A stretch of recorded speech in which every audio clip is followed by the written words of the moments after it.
Yan guys, alisin muna ang takip ng cellphone. Pangalawa, alisin ang tornilyo.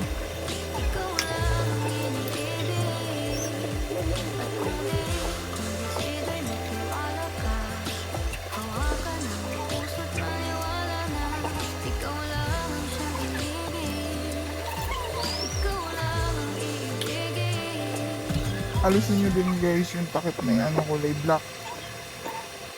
Sunod, alisin ang fingerprint na kulay blue. Sumunod ang camera.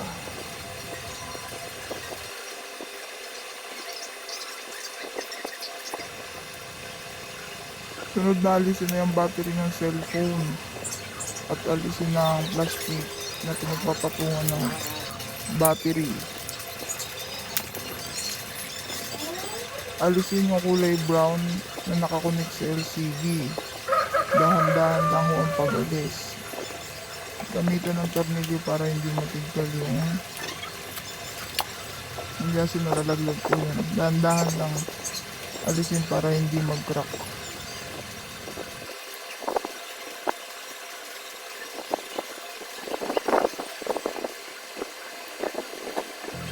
Linisan yung gilid ng CP.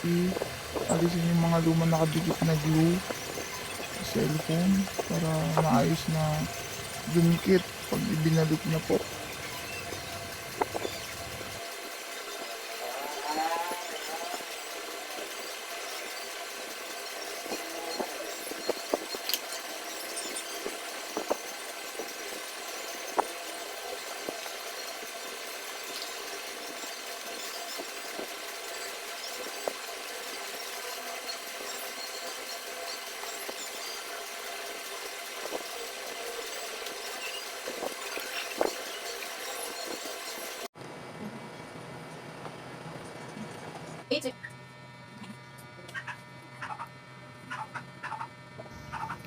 Ayan guys, lagyan natin ng glue.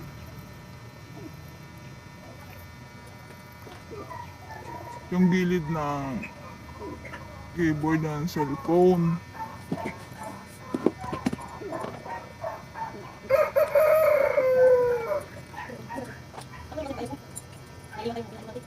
Sunod, lagyan po natin ng LCD. Dahan-dahan lang po at baka maparami.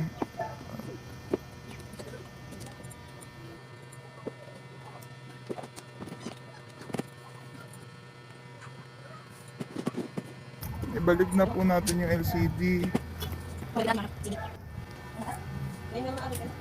Nilagyan ko muna ng plastic para madiinan at dumikit.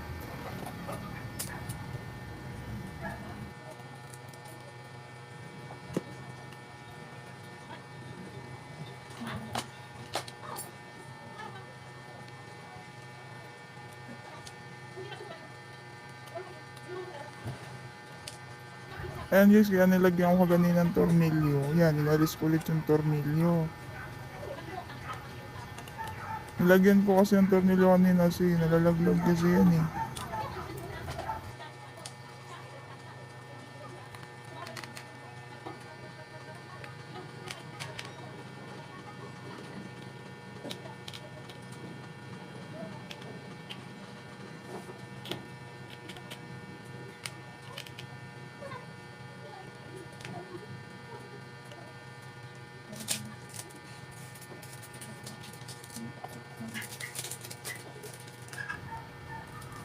Ibalik na ho yung plastic ng CP at sumunod ng battery.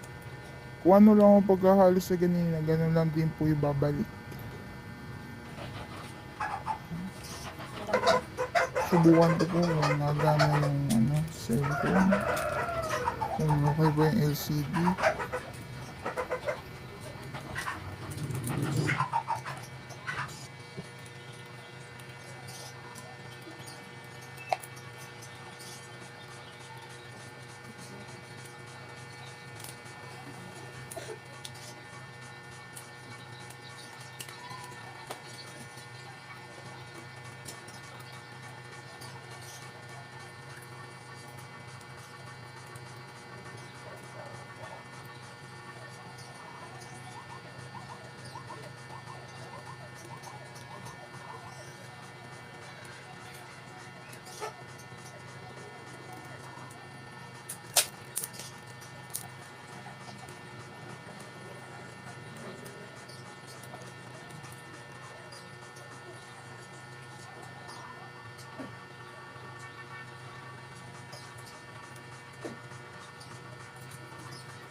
Ayan guys, nag-DIY lang ako sa cellphone ko, sariling gawa para hindi na mamahalan sa labas.